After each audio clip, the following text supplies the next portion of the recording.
Bonjour Chantal, peux-tu te présenter à nos auditeurs? Bonjour, donc je m'appelle Chantal Cestin, j'ai 67 ans, je suis née à Toulouse, j'habite Dournazac en Haute-Vienne et je suis infirmière anesthésiste.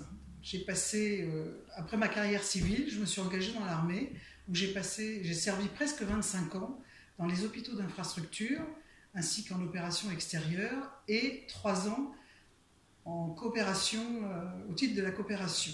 3 ans qui se sont finis d'ailleurs par une guerre civile avec évacuation. Une arme est un outil, mais c'est un outil très chargé symboliquement, et ce de manière très diverse, positivement ou négativement. Quelles ont été tes premières expériences avec des armes? Alors, ma première expérience, je l'ai eue à 16 ans avec mon père qui m'emmenait tirer au bal-trap. C'est mon premier contact avec les armes. Ensuite, c'est quand je me suis engagée dans l'armée. Mon mari, donc mon futur époux, qui faisait partie des troupes aéroportées parachutistes et qui était tireur sportif entre autres, m'a incité à m'inscrire à la Fédération française de tir, ce qui m'a fait découvrir le tir sportif. Et je me suis passionnée, j'ai commencé à découvrir les armes un peu mieux. Là, je suis partie après en mission extérieure, en OPEX, et avant chaque mission, mon mari m'emmenait au club de tir et me mettait en situation. Parce que dans le service de santé des armées, pour le personnel hospitalier, il n'y a pas d'entraînement au tir. Et la plupart des personnels hospitaliers sont topophobes. Par exemple, quand je suis partie en Bosnie, quand on devait quitter le camp de base, on devait être 3 personnels, dont un obligatoirement armé. C'était le règlement intérieur du camp de base.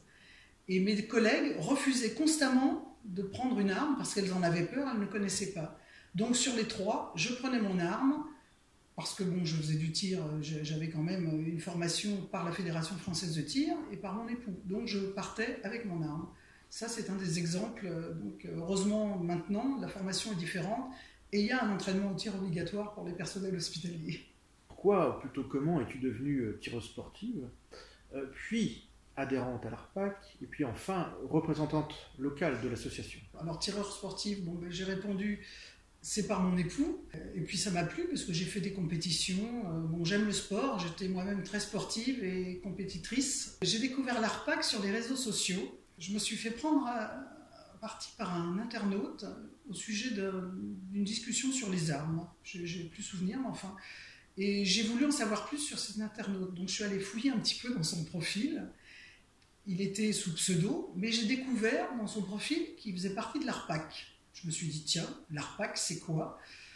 Je suis allée voir, j'ai fouillé un peu et j'ai découvert ce qu'était l'ARPAC et j'ai adhéré complètement à la philosophie de l'ARPAC. Et de fil en aiguille, ça ne devait pas être autrement, je me suis investie, j'ai voulu m'investir, donc je suis devenue représentant local.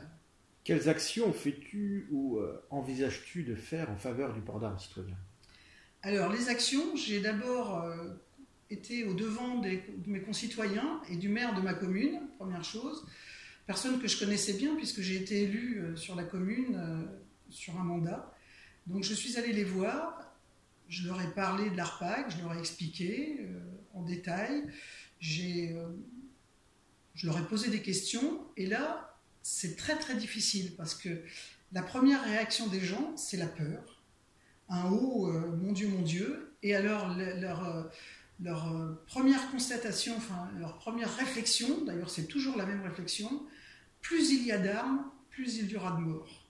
Et ça, pour leur faire changer d'avis, c'est très difficile. D'autre part, j'ai pris rendez-vous, là actuellement, j'ai pris rendez-vous avec d'autres maires de la région et j'ai demandé un rendez-vous aux députés, donc l'ARM, de ma circonscription.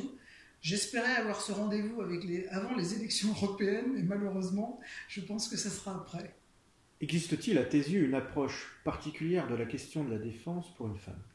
Alors là, c'est une question qui m'énerve un peu. Je vais te dire pourquoi. Parce que peut-être c'est le fait d'avoir été militaire et d'avoir toujours été pour moi l'égal des hommes.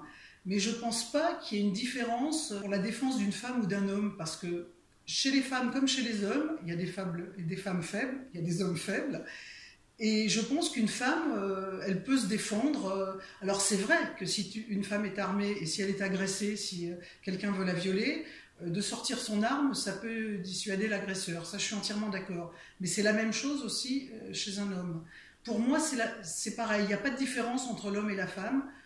Et puisqu'on parle de ça, je vais rajouter un petit truc, c'est que je trouve dommage un peu cette féminisation à outrance, et je pense que ça dessert les femmes. Chantal, tu es pour le port d'armes citoyen. Comment nous en résumerais-tu la raison? Ben pour moi, le port d'armes citoyen, c'est défendre ses biens et sa famille. À mon avis, c'est un droit fondamental, quoi. On devrait avoir le droit de pouvoir défendre ses biens, sa famille, ses voisins. Je pense que arrêter une agression, arrêter un acte criminel, c'est le devoir de tout homme, tout citoyen, peu importe quel qu'il soit.